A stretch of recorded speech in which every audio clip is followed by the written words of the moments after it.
Whether complementing a meal, relaxing, or entertaining, cocktails and spirits can spark your dining and social experiences. Join celebrity tastemakers beyond the bar as we mix this week's liquid recipe for the sip.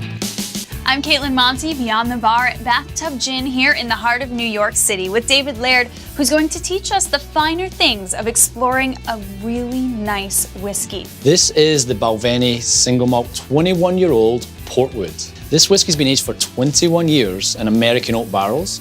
Then it moves to port casks, which are big port pipes that used to hold fortified port wine. These casks are anywhere from 30 to 40 years old. It's always a beautiful noise. What you'll notice in there, it's got those beautiful golden colours, but what's more fun is actually nosing and tasting the whiskey. A good little tip when you're tasting good whiskey is the smaller the sip you take, the more flavour you get. Ooh. The bigger the drink you take, the more alcohol you get. And we drink fine Balvenie to get flavour, not for alcohol. This is a very big, it's an intense, very mature style of whiskey. And we're getting a lot of flavour in there. But once we add a little water, it's going to soften and we're going to get all those beautiful textures as well. So how does that influence the whiskey itself? A lot of your flavours in your whiskey are locked together. And when you add that water, it's like a catalyst and it helps break those open. So instead of being maybe a sweet note, it now becomes honey and heather and tropical, and all these notes go in. And like we say, we're buying Balvenie for flavour, not for alcohol. I definitely get a little bit more freshness, a little more vibrancy, but those spice notes are starting to come out now. You can see those developing in this whiskey.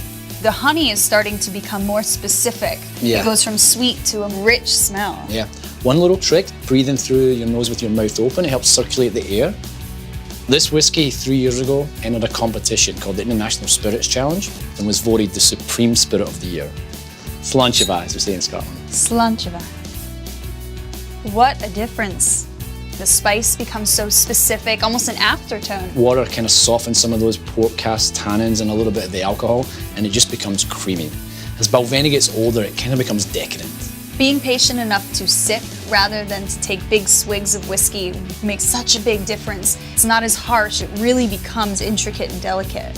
Now, is it true that a Scottish accent makes whiskey taste better?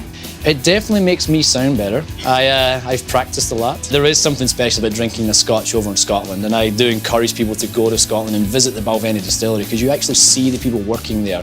If you can't make it to Scotland, just visit celebritytastemakers.com. You'll get more on Balvenie and how to enjoy fine whiskeys, plus events, updates, and giveaways that take you beyond the bar. I'm Kaitlin Monte, and until next week, here's to you from the sip.